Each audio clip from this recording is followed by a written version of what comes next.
Hello बच्चों, क्या हाल चाल है? सब बढ़िया, ठीक ठाक। चले भाई, आज इलेक्ट्रिसिटी लेक्चर नंबर 9 आपके अपने चैनल विप गियर क्लासेस में मैं विकी सर आपके लिए लेके आया हूँ। पिछले वीडियोस पे हमने जो लास्ट हमने पढ़ा वो हमने पढ़ा resistance in series and parallel पे कुछ सर्किट डायग्राम की प्रॉब्लम्स एंड कुछ numerical related to circuit diagram जिसमें ओम्स लॉ का यूज़ होता है और सीरीज और पैरेलल कॉम्बिनेशन में यूज़ होता है। देखिए बच्चे, आज हम टॉपिक लेके आए हैं एनसीईआरटी के हिसाब से इफेक्ट्स ऑफ इलेक्ट्रिक करंट। आपको आपकी स्क्रीन पे दिख रहा होगा स्टार्टिंग में ही इफेक्ट्स ऑफ इलेक्ट्रिक करंट। बेटा, इफेक्ट्स ऑफ इलेक्ट्रिक करंट अगर हम समझे तो इसमें हम ये समझेंगे कि इलेक्ट्रिक करंट द्वारा किए गए कुछ ऐसे इफेक्ट जो हम पढ़ते हैं। जैसे सबसे पहले आपको दिख रहा है chemical effect of electric current. बेटा, आप लोगों ने अगर केमिस्ट्री को अपने स्कूल में अगर समझा है, हमने तो अभी अपने चैनल में केमिस्ट्री शुरू नहीं की, बहुत जल्द मैं करूंगा केमिस्ट्री शुरू इस चैप्टर के बाद। लेकिन अगर आपने केमिस्ट्री पढ़ी तो उस केमिस्ट्री में आपने decomposition reaction, chemical reaction and equation में समझी होगी। तो आपने उसमें समझा है कि डिकम्पोजिशन रिएक्शन के अंदर एक सिंगल कंपाउंड स्प्लिट हो जाता है दो या दो से ज़्यादा कंपोनेंट के अंदर, जिसमें आपने एक एग्जांपल पढ़ी होगी वाटर की इलेक्ट्रोलिसिस। वाटर में इलेक्ट्रिक करंट पास करने पे वाटर H2 और O2 में क्या हो जाता है? टूट जाता है। तो that is the chemical effect of electric current. यानी अगर इलेक्ट्रिक करंट पास होने से कुछ केमिकल इफेक्ट हो, कुछ केमिकल रिएक्शन हो, तो वो हम पढ़ते हैं chemical effect of electric current में, जैसे इलेक्ट्रोलिसिस ऑफ वाटर। दूसरा बच्चा आप देख रहे हैं magnetic effect of electric current. तो ये तो आपके एनसीईआरटी में इसका नेक्स्ट चैप्टर मैग्नेटिक ही है, magnetic effect of electric current. जहाँ करंट होती है वहाँ मैग्नेटिज्म होता है। तो इस पे तो पूरा का पूरा एक चैप्टर है, तो वो चैप्टर पे हम पूरा डिटेल स्टडी करेंगे जब उस चैप्टर की वीडियोस आएगी। तो इस चैप्टर के अंदर हमें इलेक्ट्रिक करंट का पढ़ना है heating effect, heating effect of electric current. तो बच्चा, आप लोगों ने बड़ी बार चीज़ें नोट की होगी कि अगर इलेक्ट्रिक करंट कहीं से पास कर रही है तो वो चीज़ें जो है वो गर्म हो जाती है ना, हीट प्रोड्यूस करती है। तो इसका मतलब यही है कि what is heating effect of electric current? The heating effect of electric current is a phenomena, एक ऐसा फिनोमिना है in which the passage of electric current through a conductor produces heat. जिसमें जब भी इलेक्ट्रिक करंट किसी conductor में पास करेगी तो वो क्या प्रोड्यूस करेगी बेटा? हीट प्रोड्यूस करेगी। That is known as heating effect of electric current. अब आपकी एनसीईआरटी पूछती है कि इस heating effect of electric current को आप कैसे समझा सकते हैं। तो हमने बोला हम ऐसा समझा सकते हैं by using practical applications of heating effect. यानी हम डे टू डे लाइफ में कुछ ऐसी चीज़ें घरों में होती है जिससे हम पहचान सकते हैं कि भाई जहाँ करंट पास होती है वहाँ पर हीटिंग इफेक्ट हमें देखने को मिलता है। तो ये आपके सामने टॉपिक दिख रहा है अब आपको, applications of heating effect of current. तो ये स्क्रीन पे आपके सामने आ गया। देखें भाई, सबसे पहला हम एक एप्लीकेशन पढ़ेंगे इलेक्ट्रिक बल्ब को लेके। ये आजकल की एलईडीज नहीं, पुराने टाइम में एक बल्ब आते थे जो येलो कलर की लाइट, वाइट येलो कलर की लाइट एमिट करते थे, 100 वाट के बल्ब जिसमें शीशा लगा होता था ऊपर, है ना। तो अगर आप उसमें ध्यान रखें तो वो भी हीटिंग इफेक्ट की वजह से ग्लो करता है। कैसे ग्लो करता है? देखें बेटा, उस इलेक्ट्रिक बल्ब के अंदर एक फिलामेंट होती है ना, एक ऐसे उस पर एक ऐसे तार सी लगी होती है ऐसे ना, उसको फिलामेंट बोलते हैं, ठीक है। वो फिलामेंट बेटा किसकी बनी होती है? आपके पीरियोडिक टेबल के अंदर एक एलिमेंट दिखता है टंगस्टन, उस टंगस्टन की बनी होती है। क्यों बनी होती है? क्योंकि बेटा टंगस्टन जो है इसका मेल्टिंग पॉइंट बहुत ज़्यादा हाई होता है, लगभग मेल्टिंग पॉइंट में यहाँ लिख रहा हूँ 3380 डिग्री सेल्सियस। यानी इतनी हीट अगर प्रोवाइड होगी तो वो फिलामेंट जो है पिघल सकता है, लेकिन इतना अमाउंट ऑफ हीट प्रोड्यूस नहीं होता। तो जो टंगस्टन जो है उसकी जो फिलामेंट जो है वो टंगस्टन की बनी होती है और टंगस्टन का बहुत ज़्यादा हाई मेल्टिंग पॉइंट होता है। अब क्या होता है बेटा, ये जो फिलामेंट होती है ये किसके अंदर कंटेन होती है, उसके ऊपर एक गिलास लगा होता है, गिलास फिल्ड विद, और उसमें कुछ गैसेस होती है, नाइट्रोजन या आर्गन गैस। ये जल्दी रिएक्ट नहीं होती गैसेस, जिसकी वजह से वो बल्ब के अंदर जो फ्रेम होता है, फ्रेम के अंदर ये गैस बढ़ी रहती है। अगर आपको नहीं यकीन होता, आप उस बल्ब को कभी तोड़ के देखें तो उसमें एक ऐसी साउंड प्रोड्यूस होगी, ठप ठप, जब टूटेगा तो ऐसे साउंड प्रोड्यूस होती है। इट मीन्स उसके अंदर गैसेस होती है, जिस गैसेस के अंदर आपको क्या होता है, नाइट्रोजन होता है या आर्गन होता है। Argon is also a gas, noble gas है। अच्छा जी, जो फिलामेंट होता है, यहाँ पर आपको लाइन लिखी है, gets white hot due to high quantity of heat produce. जैसे ही उसमें करंट चलती है तो वो फिलामेंट जो होता है वो गर्म हो जाता है, और गर्म होने के बाद क्या होता है, वो हीट प्रोड्यूस करता है, जिसकी वजह से जो बल्ब है वो रिलीज क्या करता है, लाइट एंड हीट।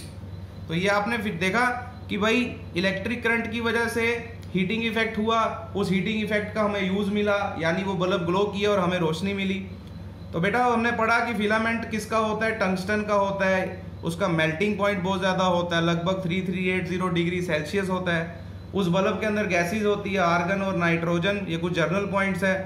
जब इलेक्ट्रिक करंट उस बल्ब से पास करती है तो वही बल्ब क्या करता है, उसकी फिलामेंट जो है वो गर्म हो जाती है और ग्लो करती है, जिससे हमें लाइट जो है वो मिलती है और कुछ हीट भी हमें देखने को मिलती है। नेक्स्ट अगर हम एप्लीकेशन की बात करें, that are electrical appliances. Second, electrical appliances.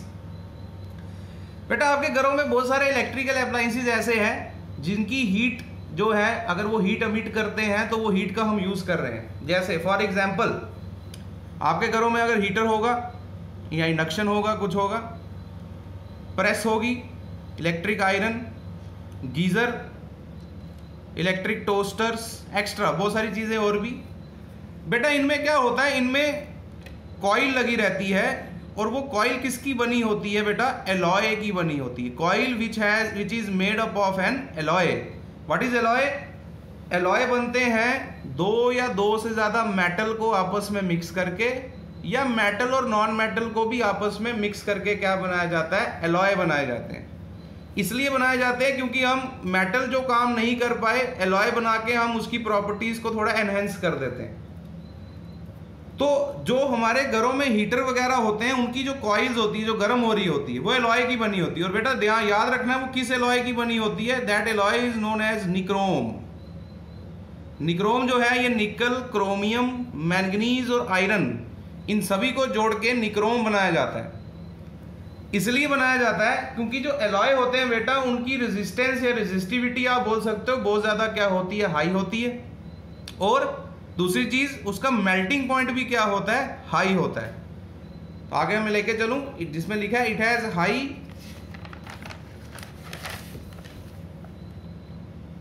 Has high resistance and high melting point. ये लाइन आपको यहां पर प्रिंट होती दिख रहा है आपको स्क्रीन पे, which has high resistance and high melting point. जिसकी वजह से क्या होता है बेटा कि जब करंट उसमें पास करती है तो ऑब्वियस सी बात है करंट हीटिंग इफेक्ट दिखाएगा, तो वो कॉइल क्या हो जाती है, रेड हॉट हो जाती है जब उसमें से करंट पास करती है और आपको वेरियस फंक्शन के लिए काम में आती है। वो कॉइल निक्रोम की, एलॉय की बनी होती है। हम उसको कॉपर, आयरन वगैरह से नहीं बना सकते। इसलिए नहीं बना सकते क्योंकि उसका मेल्टिंग पॉइंट जो होता है वो कम होता है, रेजिस्टेंस कम होती है, तो करंट आसानी से फ्लो करेगी। तो जब करंट आसानी से फ्लो कर जाए तो वो हीटिंग जो पावर होती है वो कम हो जाती है। हमेशा हीट वहीं ज़्यादा फ्लो करती है जिधर रेजिस्टेंस क्या हो, ज़्यादा हो, क्योंकि करंट इलेक्ट्रॉन्स को मेहनत ज़्यादा करनी पड़ती है फ्लो होने के लिए। वैसे ही आपको नेक्स्ट एप्लीकेशन दिख रही है इसमें, इलेक्ट्रिक फ्यूज। तो बेटा इलेक्ट्रिक फ्यूज एक सेफ्टी डिवाइस है, आप लोगों के घरों में लगे रहते हैं, एमसीबी, बाहर ट्रिप हो जाते हैं ना, घरों में पुराने बोर्ड्स में भी कुछ फ्यूज लगे रहते हैं। तो बेटा फ्यूज जो होता है वो एक, उस पर एक वायर लगाई जाती है जो किससे बनी होती है, टिन एक एलिमेंट है, SN उसका सिंबल होता है। उस टिन वायर में एक खासियत होती है, उस टिन का जो मेल्टिंग पॉइंट होता है वो बहुत ज़्यादा क्या होता है, लो होता है। अब क्यों लगाया जाता है फ्यूज़? क्योंकि मान के चलो आप के घर में एक कमरे में अगर फ्यूज़ लगा है तो उस फ्यूज़ में उसकी रेटिंग है कि मानो वो 10 एम्पेयर की करंट को है वो झेल सकता है, ठीक है। लेकिन मानो बाई चांस आपने अपने घर के अंदर उस कमरे में बहुत सारे अप्लाइंसेस लगा दिए। अब जितने अप्लाइंसेस लगाओगे करंट उतनी ज़्यादा फ्लो करनी पड़ेगी, है ना। करंट को जरूरत, सर्किट को जरूरत पड़ेगी एक्स्ट्रा करंट की। तो मान के चलो अगर एक्स्ट्रा करंट फ्लो होगी तो उस सर्किट में जो हमने वायरिंग की है वो तो सिर्फ 10 एम्पेयर की करंट ले सकती है। तो अगर करंट की वैल्यू बढ़ गई तो ऑब्वियस सी बात है हीट भी क्या करेगी, बढ़ेगी, जिसकी वजह से वायर्स की जो इंसुलेशन होती है वो पिघल सकती है और वायर्स आपस में टच कर सकती है। टच करेगी तो शॉर्ट सर्किट होगा, जिसकी वजह से अनवांटेड वेयर एंड टेयर हो सकता है, आग लग सकती है। इसलिए एक इलेक्ट्रिक फ्यूज लगाया जाता है जो सेफ्टी डिवाइस है। उस पे जो वायर टिन की होती है उसका मेल्टिंग पॉइंट ही वैसा अरेंज किया जाता है कि यहाँ पर हमको 10 एम्पेयर करंट की ज़रूरत है, अगर उससे ज़्यादा आएगी तो वो वायर क्या हो जाती है, मेल्ट हो जाती है, जिसकी वजह से आगे करंट जो है वो पास नहीं होती और सर्किट पूरा का पूरा बच जाता है। तो लिखा है when the amount of current is raised in a circuit, वो क्या हो जाता है, it melts and shatter the current, आगे नहीं भेजता, to pass in a circuit. तो इलेक्ट्रिक फ्यूज का भी काम है, लेकिन ये फंक्शन किस वजह से हुआ, हीटिंग इफेक्ट की वजह से हुआ। तो ये बेटा कुछ हमारे पास एप्लीकेशंस थी जिनको आप नोट डाउन भी कर सकते हो, वीडियो पॉज करके नोट डाउन करना जरूरी है भाई, नोट्स बनाते रहें।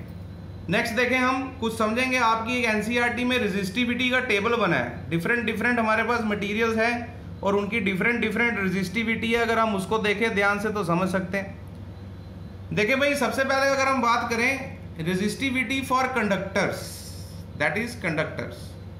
बेटा कंडक्टर्स की रेजिस्टिविटी बहुत कम होती है, इसलिए इनको हम लोग गुड कंडक्टर ऑफ इलेक्ट्रिसिटी बोलते हैं। क्योंकि मेटल्स की अगर बात करें, जितने भी मेटल होते हैं these are very best conductor of electricity, just because कि इनकी रेजिस्टिविटी क्या होती है, कम। रेजिस्टिविटी समझी थी अगर आप याद करेंगे, रो है ना, which depends upon the nature and material of conductor. तो सबसे पहले अगर हम बात करें टेबल में, तो ये दिख रहा है आपको सिल्वर, कॉपर, एल्यूमिनियम, टंगस्टन, निकल, आयरन, क्रोमियम एंड मरकरी। तो जो सबसे ऊपर वाला आपको मेटल दिख रहा है इसकी रेजिस्टिविटी सबसे कम है, ये आपको वैल्यू बता रहा है। आगे बढ़ते जाओगे तो रेजिस्टिविटी बढ़ती जा रही है, ठीक है। इसका मतलब ये हुआ कि जिसकी रेजिस्टिविटी सबसे कम होगी this is best conductor of electricity. तो अगर हम बात करें which of the following is the bestest, सबसे ज्यादा अच्छा कंडक्टर कौन है इलेक्ट्रिसिटी का, तो वो सिल्वर है बेटा। तो फिर हम सिल्वर की तारे क्यों नहीं लगाते, सवाल पूछते हैं। If silver is very best conductor of electricity then why we should not use the wires of silver to transmit electricity, because बहुत महंगा है भाई, जेब से खर्चा हो जाएगा। इतनी वायर लगाओगे इतना घर नहीं बनेगा जितने की वायर बन जाएगी घर के अंदर। तो सिल्वर जो है बहुत महंगा है, इसलिए घरों में कॉपर का इस्तेमाल किया जाता है वायर का। बाहर आप खंभों में अगर देखें जो हमारे पास पोल्स होते हैं तो उनमें एल्यूमिनियम का इस्तेमाल किया जाता है। तो these are the very best conductors of electricity. क्यों? क्योंकि इनकी रेजिस्टिविटी क्या होती है, कम होती है। तो नेक्स्ट अगर हम मटेरियल पे आ जाए, एलॉयस मैंने बताया था अभी। तो एलॉयस जैसे कि पहला दिख रहा है कॉन्स्टेंटन, किस किस का बना होता है, इसमें होता है कॉपर और निकल, इसकी रेजिस्टिविटी आपको दिख रही है। नेक्स्ट आप देखो manganin, this is manganin. Manganin भी एक एलॉय है, किसका बना होता है, कॉपर का, मैंगनीज का और निकल का, इसकी रेजिस्टिविटी आपको दिख रही है। और लास्ट वन इज निक्रोम, ये हमने अभी आपको पढ़ा, coils of electric iron and toaster are made up of nichrome, किसका एलॉय होता है, nickel, chromium, manganese and iron. Nickel, chromium, manganese and iron. तो बेटा इसकी रेजिस्टिविटी भी आपको दिख रही है, कितनी है, इतनी है। तो अगर हम इसमें नोट करें, कंडक्टर्स के मुकाबले एलॉय की रेजिस्टिविटी थोड़ी ज़्यादा होती है, इसलिए इनको हम लोग कॉइल्स बनाते हैं इसकी हीटर के अंदर, ताकि इसमें करंट अगर पास करे तो वो हीटिंग इफेक्ट ज़्यादा शो करे। On the other hand insulator जैसे कि glass, rubber, diamond, these are insulators which do not allow the electric current to pass through it. क्यों? क्योंकि इनकी रेजिस्टिविटी क्या होती है, बहुत ज़्यादा होती है, इसीलिए इनमें इलेक्ट्रिक करंट जो है वो पास नहीं करती। ठीक है बेटा, इसमें एक चीज हम समझे मैथमेटिकली कि अगर आपसे कोई पूछे कि भाई किसी भी कंडक्टर के अंदर कितना अमाउंट ऑफ हीट प्रोड्यूस होता है, तो उसके लिए हमको समझना पड़ता है बेटा एक topic, joules law of heating. Amount of heat produce in a conductor is given by joule. तो उसके लिए हम टॉपिक समझ लेते हैं joules law of heating.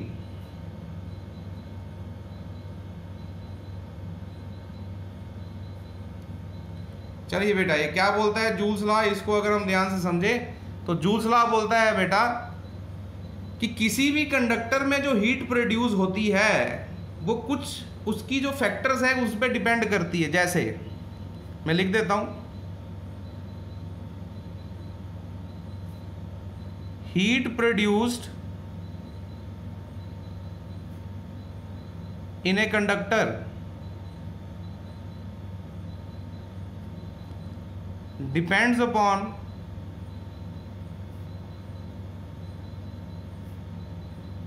The following factors. कुछ फैक्टर्स पे डिपेंड करती है, कौन कौन से फैक्टर्स है वो समझे।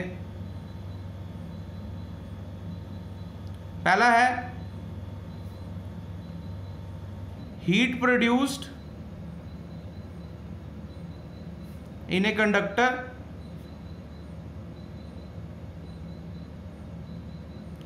किसी भी कंडक्टर में जो हीट प्रोड्यूस होती है is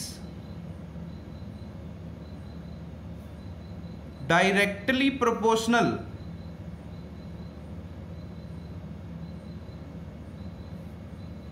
to the square of current, यानी उसमें जितनी करंट प्रोड्यूस हो रही है उसका square, that is H is directly proportional to I square. जितनी ज्यादा करंट होगी उतनी ज्यादा क्या होगी, हीट प्रोड्यूस होगी। मानो अगर करंट 2 एम्पेयर फ्लो हो रही है तो हीट 4 गुना प्रोड्यूस होगी, 4 एम्पेयर फ्लो हो रही है तो हीट 4 का स्क्वायर 16 गुना प्रोड्यूस होगी, है ना। दूसरा फैक्टर है बेटा heat produced in a conductor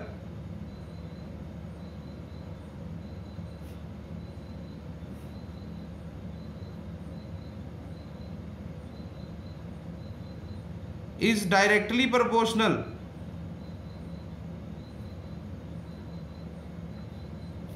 to the resistance of conductor।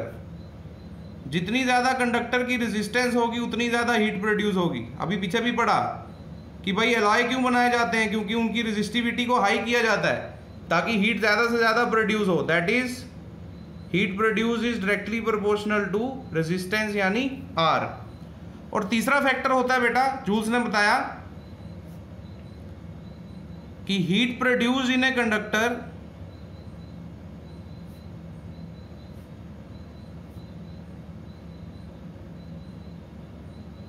heat produced in a conductor is directly proportional to the time for which current flows। यानी जो हीट प्रोड्यूस होती है वो जितने समय में जितना समय लेगी, जितनी देर तक हीट करंट प्रोड्यूस होगी उतनी ज़्यादा हीट। अगर मानो एक बल्ब को आपने 10 मिनट चलाया और एक बल्ब को आधा घंटा चलाया तो कौन सा बल्ब ज़्यादा गर्म हो जाएगा, आधे घंटे वाला, क्योंकि टाइम ज़्यादा लगा है उसमें करंट फ्लो होने में।